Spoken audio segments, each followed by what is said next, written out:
Good afternoon. Today we're headed into Universal Studios to do an update on Halloween Horror Nights because stuff's starting to happen. Things are being announced. Things are starting to show up in the park. Now, what we did is we actually filmed this video across a couple of days because we went to the park and there wasn't as much stuff, and then like overnight stuff showed up. But then the next night, they took it away. Right? So that just goes to show you how quickly things can change in either direction. They can give us stuff, they'll take it away, they'll put it back out hopefully. But yeah, things change very frequently during haunt season. Yeah. Also, we are going to be popping in and out throughout this video as future us to kind of describe and explain a few things a little bit more in detail. So, on to you, past Tim and Jen, going into Universal Studios, Florida. Good morning. We are headed into Universal Studios, Florida to do a quick update on some Halloween Horror Night stuff.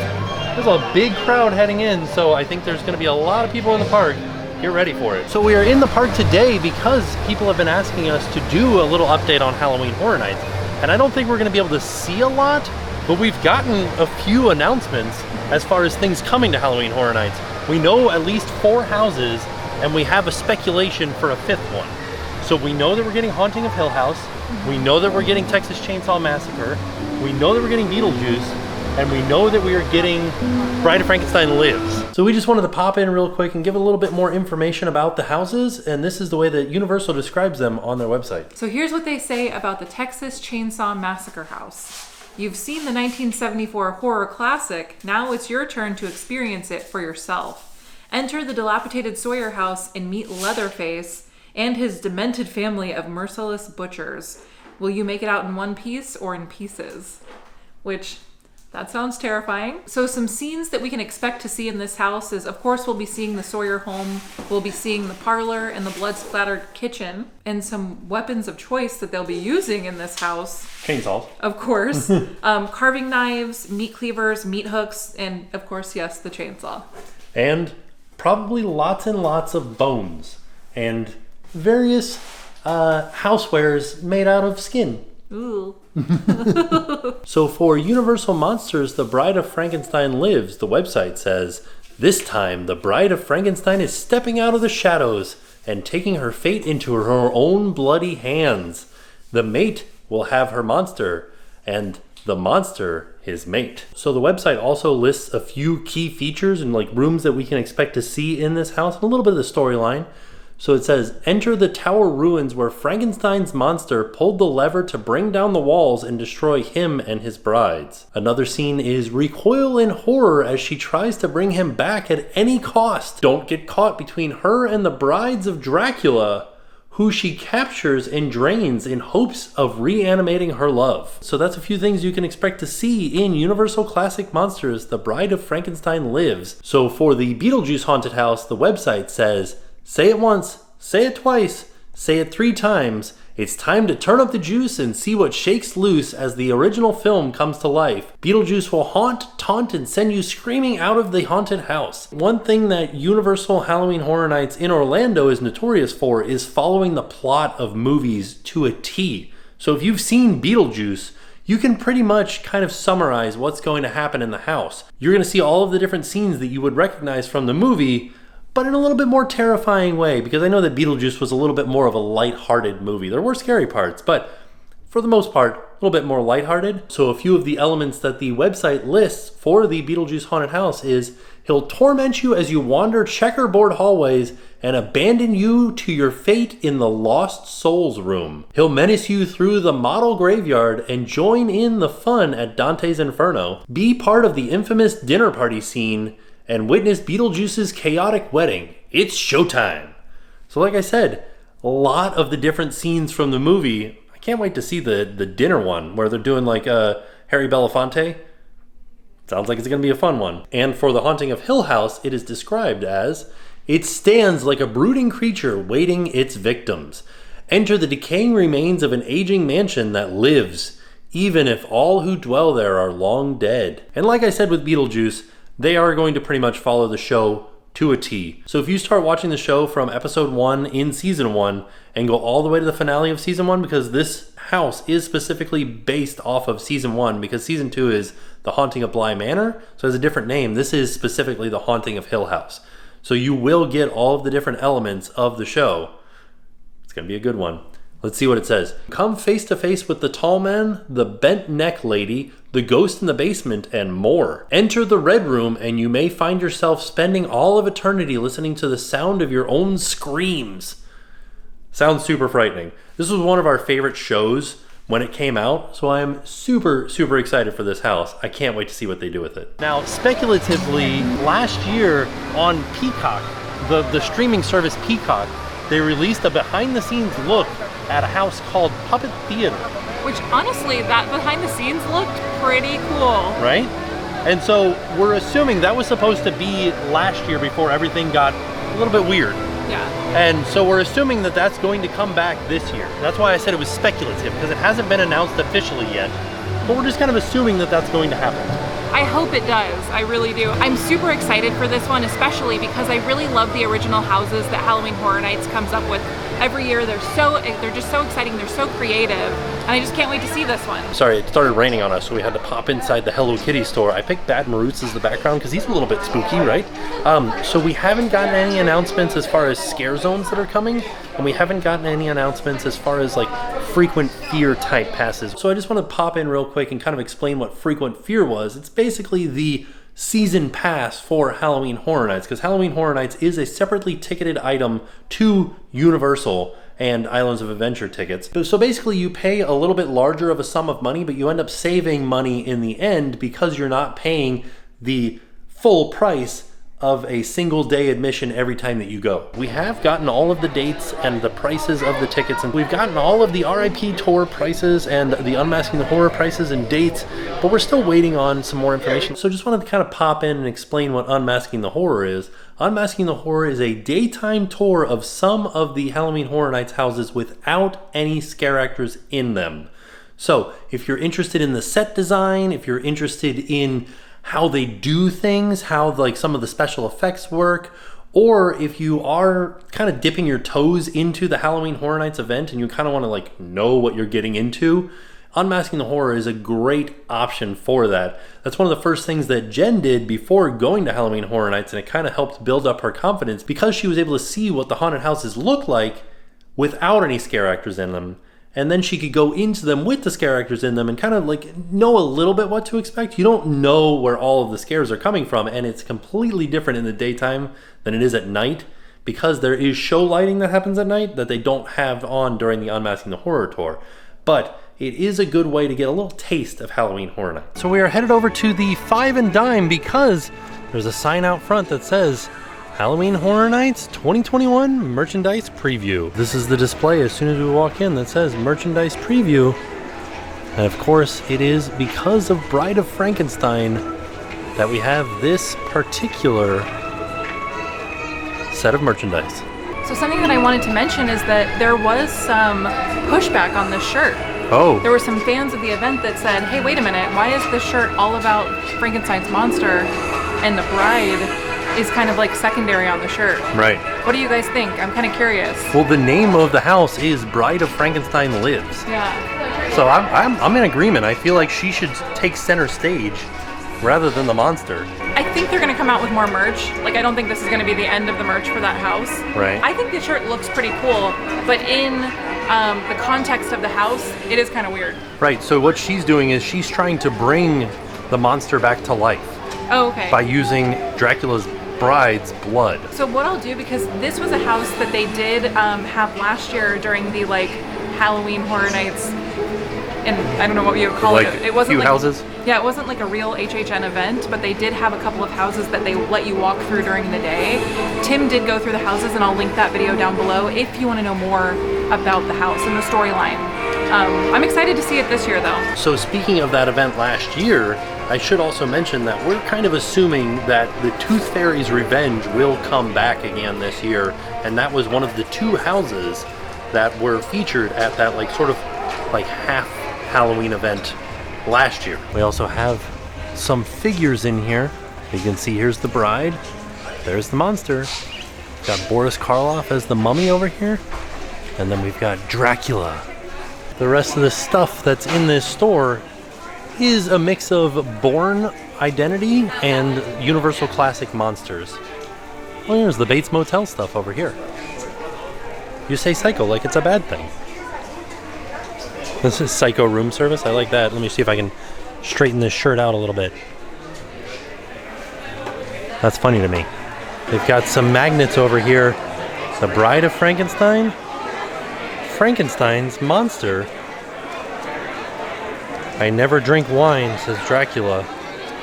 And then you got all the monsters here. So we found a few more shirts for $28. We've got this HHN 2021 shirt. And on the back it says, I'm back. And it has Jack. That's how I would imagine he would say it. I'm back. I'm back. It's hey me. Guys. Hey everybody. It's Jack. It's pretty creepy. Yeah. So I can't wait to see like what Jack is gonna look like now, because every year that he's featured, he looks more and more like what's the word? Like deranged. Weathered. Yeah, like he just looks less good, you know? Right. Another shirt that we found is this Haunting of Hill House shirt that is blacklight reactive for $30. It's got the tall man. And it's got Halloween Horror Nights on the sleeve here. I kind of wonder why they didn't showcase the bent neck lady. I don't know. She looks scarier to me. Right? Well, she's in the house. Right. I just wonder. Like we've seen her in the promotional material. Just not on the shirt. She wasn't on the shirt. I don't know. Huh. Weird. So do you think the tall guys in the house, the tall man, are they going to be on stilts? Well, no, probably not. They're probably just going to cast really tall people. Oh, okay. So we are headed over towards Men in Black because I think there might be a little area showing through the bushes and trees where we can see some construction updates on one of the houses. Let's go see. So we are right here next to Men in Black, and you can kind of see through the bushes over here. Something's going on back there. So right now we can see a man and a woman, kind of like nondescript man and woman. So by standing up on my very tippy toes, I feel like I can see the words Cary, Ohio. So another thing that we're noticing over here, sort of near Men in Black, is that the Fear Factor stage still has all of its signs covered up, even though this is no longer a you rest area. So when the mask mandates were in effect, this area back here was a mask relaxation zone where you could take your masks off and relax for a little bit. And the Fear Factor stage is typically home to a show during Halloween Horror Nights. So I'm not sure if they just haven't restarted Fear Factor or if they are preparing for a show here at the Fear Factor stage during Halloween Horror Nights. People have been reporting that they have heard some sound testing happening. We don't hear any right now, but we have heard reports of it. As we're walking through the London waterfront, we are starting to notice some large towers here, large scaffolding towers around, and these would typically be lighting towers for Halloween Horror Nights, so maybe that's what we're starting to see. This area of San Francisco is typically a Halloween Horror Nights scare zone. We're not seeing any evidence of anything happening, not even any lighting structures up on the roofs yet. I have a feeling it'll start soon though. So one of the first things that we try to look for when we're thinking about Halloween Horror Nights and the prep work for it is lighting up on the roofs. And I think that this is lighting from just normal day-to-day operations. We would be seeing lights hanging out over on this side in New York here, right outside of the Mummy. And we're not seeing any just yet. But we will be keeping an eye on this roof line. Same thing with the lighting over top of Plaza of the Stars. So Plaza of the Stars is right here in between Shrek and Despicable Me. And this is typically a Halloween Horror Nights scare zone. And all of the lighting that's up there seems to be the permanent lighting that we're used to seeing in the day-to-day operations of Universal Studios. So, nothing just yet. So, here in the New York section of the park, just across from what is the Jurassic World Tribute Store right now, we've got some Halloween Horror Nights stuff going up. We've got a stage going on here in New York, and then we've got some other scaffolding throughout, and what looks like some prop work down there. Let's go have a closer look. Real quick look at this stage here. It looks like it's a double-decker stage. Like they're gonna have people on 2 levels, and we still don't know what this scare zone is going to be. We've got some artwork on this side. I don't know if that describes anything or hints to anything that this scare zone will be. I don't know. Leave me a comment down below if you recognize any of this symbolage. Over here in front of the Mummy, we've got some more scaffolding, and from the looks of it, it looks like there's going to be scare actors up there too, standing on top. This one kind of looks like it's going to have signage on either side of it.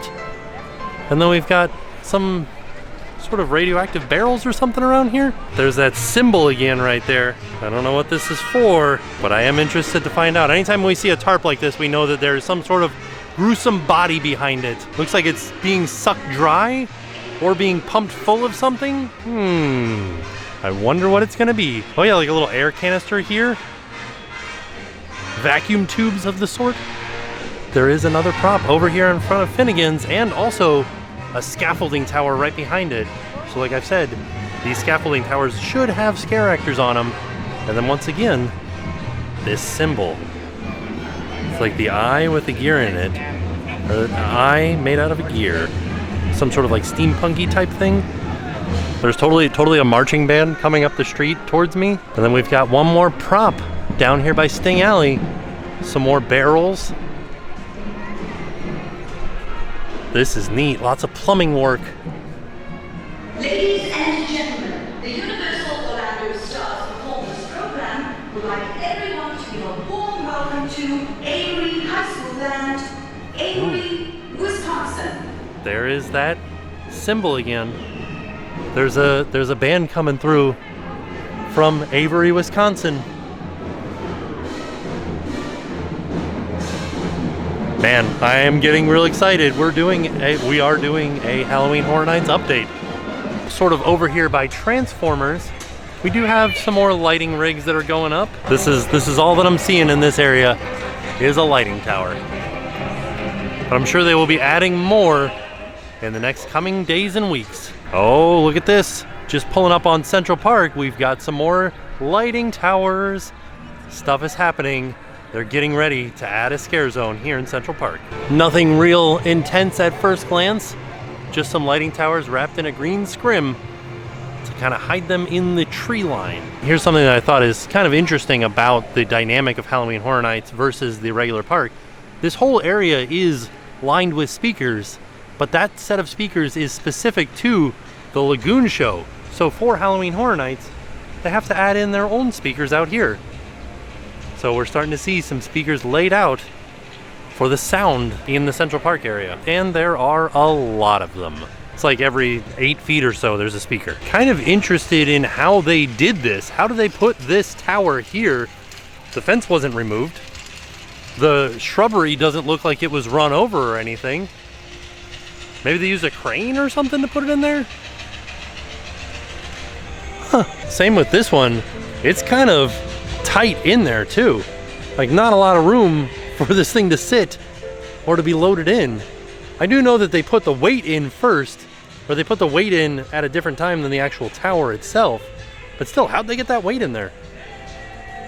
And then we got a lot of speakers. It looks like these were just placed here. They haven't, like they just set them here to place them. They haven't placed them yet because it's just a pack of 3 of them right next to each other. So no other Halloween Horror Nights decorations or prop pieces here in Central Park other than the speakers and the lighting towers. So it's actually the next day, and strangely enough, all those barrels that we showed you that were in the streets of New York have been removed today. Now, I'm sure that they will be back maybe tomorrow. Who knows? Maybe there'll be more tomorrow. But it was interesting that the one day that we were there was the day they put those barrels out, and then they took them away. So, I don't know. Things are always changing at Universal in preparation for Halloween Horror Nights. Maybe they're going to move them to a different location, like rearrange them. I don't know. But I'm very excited for Halloween Horror Nights. I can't wait to go this year. I wanted to ask you all, what house of the ones that are announced, which one are you most excited to see? And then also, is there any intellectual property or like movie or television show that you would like to see a Halloween Horror Nights house based on? I'd like to read your comments. Leave us some comments down below and let us know. Also, be sure to stay tuned because we are going to be back as soon as we hear more. We'll be making more Halloween Horror Nights videos, getting ready for the event to come with more announcements that they're going to have. And I'm sure there's going to be more props and more construction that is going to start showing up around Universal Studios. So be sure to stay tuned. So all in all, a fantastic day. And with that being said, we are off. We'll see y'all tomorrow. And now it's time to pay the price.